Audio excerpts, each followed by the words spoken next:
رسول پاک صلی اللہ علیہ وسلم احساس والے نبی ہیں، اور احساس حضور نے امت کا کیا، احساس والی زندگی گزاری، ہر لمحہ محبوب پریشان رہے۔ نبی پاک صلی اللہ تعالی علیہ وسلم کی حدیث اور روایت کرتے ہیں حضرت سلمان فارسی رضی اللہ تعالیٰ عنہ، اور ساتھ ہیں سیدنا بلال حبشی رضی اللہ تعالیٰ عنہ۔ فرماتے ہیں ہم نہ گھر سے نکلے، حضور نے فرمایا ذرا جلدی چلو، ایک ضروری کام ہے۔ فرماتے ہیں بڑی تیزی کے ساتھ آج روٹین سے ہٹ کر محبوب نے تیز تیز قدم مبارک اٹھائے، تیز تیز، اور فرماتے ہیں ایک گلی ہم نے کراس کی، دوسری گلی میں جو پہنچے تو پھٹے پرانے کپڑے، سادی سی بی بی، اور حالت بتاتی تھی کہ بیچاری کسی غریب گھر کی ہے۔ وہ سڑک پہ کھڑی تھی اور رو رہی تھی۔ میرے کریم رسول نے فرمایا بلال اسے پوچھو کیا مسئلہ ہے، کیوں روتی ہے؟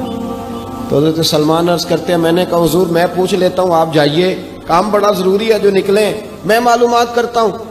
تو محبوب نے فرمایا نہیں، اس کے آنسو پوچھنے سے ضروری کوئی کام بھی نہیں، پہلے اس کی داد رسی ہوگی، اسے پہلے پوچھا جائے گا۔ روتے نہیں رہتے لوگ گھروں میں، لوگ گزر نہیں جاتے چپ کر کے؟ کتنے لوگ تڑپتے، کون احساس کرتا ہے؟ نبی پاک سید عالم صلی اللہ علیہ وسلم رکے اور اس خاتون سے پوچھا کیا بات ہے؟ اس نے کہا کہ بات کوئی بھی نہیں، میرا ایک ہی موٹا سا مسئلہ ہے۔ کہا وہ کیا؟ کہنے لگی میں غریب ہوں، اور غریبی بذات خود بہت بڑا گناہ ہوتی ہے، لوگ بڑا جرم سمجھتے ہیں اس کو بذات خود۔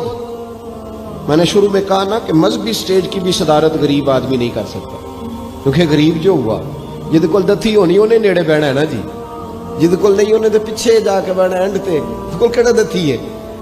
اس سٹیج پہ بھی غریب آدمی کی صدارت نہیں ممکن ہو ہی نہیں سکتا۔ میرے رسول پاک سید عالم صلی اللہ تعالی علیہ وآلہ وسلم نے فرمایا پہلے اسے پوچھو کیا مسئلہ ہے؟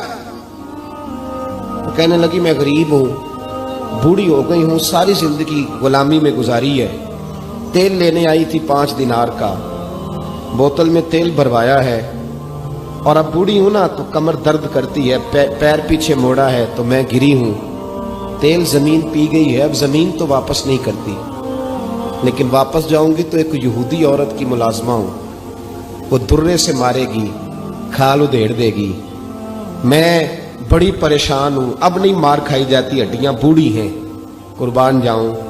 حضرت بلال کو حضور نے حکم دیا، فرمایا دوڑ کے گھر جا 5 دینار لا۔ فرماتے ہیں 5 دینار لائے، تیل خرید کے دیا، وہ پھر رونے لگی۔ فرمایا آپ کیوں روتی ہے؟ اس نے کہا بتایا نا غریب ہوں، غریب کا جرم کوئی نہیں ہوتا، لیکن پیس دیا جاتا ہے، پھر بھی مار تو اب بھی پڑے گی، اب کیوں پڑے گی؟ اور اس کرنے لگی محبوبہ مار اس لیے پڑے گی کہ دیر سے کیوں آئی ہے۔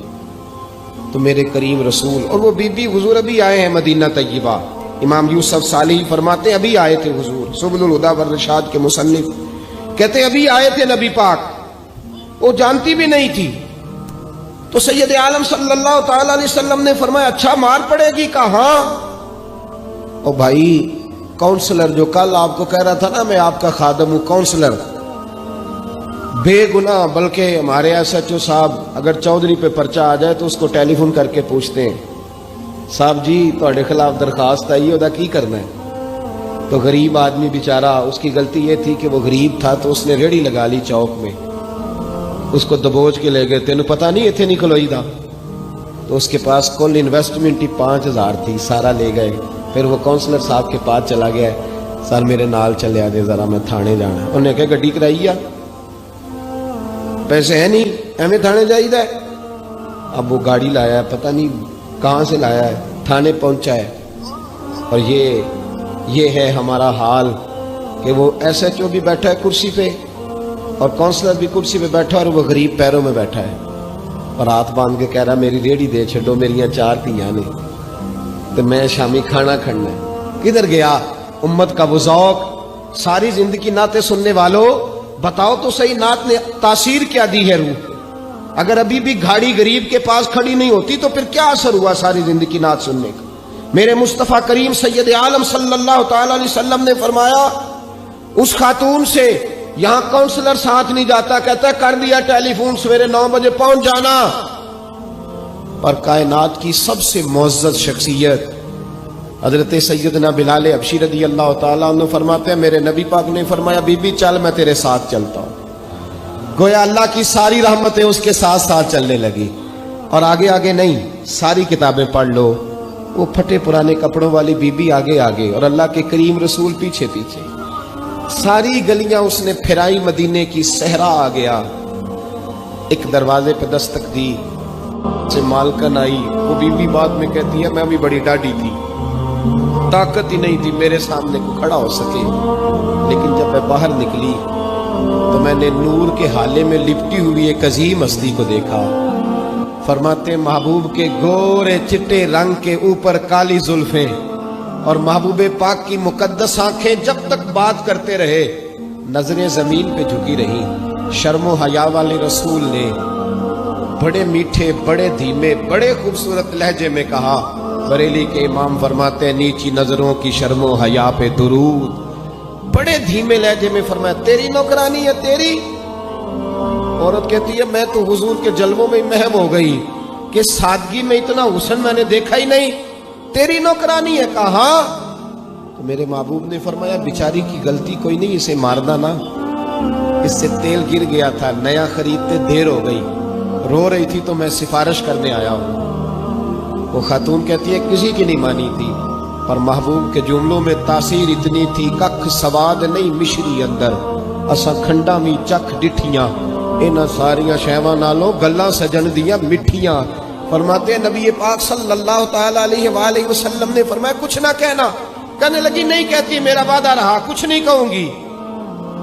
اب میرے حبیب نے پھر نظر اٹھائی اور اس غریبنی کی طرف دیکھا اور فرمایا تو اگر کہے تو میں جاؤں، تو اگر کہے تو میں خود بھیک دے، خود ہی کہے منگتے کا بھلا ہو، تو اگر کہے تو میں جاؤں۔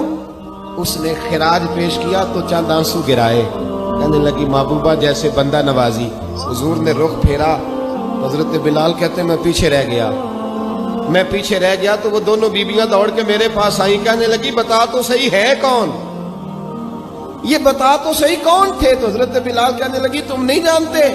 جناب بلال فرمانے لگے یہی تو ہیں جنہیں اللہ نے سچا رسول بنا کے بھیجا ہے۔ بیبیاں دوڑ کے آئیں، کہنے لگی محبوبہ دروازے تک آئے ہو تو خالی تو نہ لوٹاؤ، مہربانی فرماؤ ہمیں بھی کلمہ پڑھا دو۔ بھائی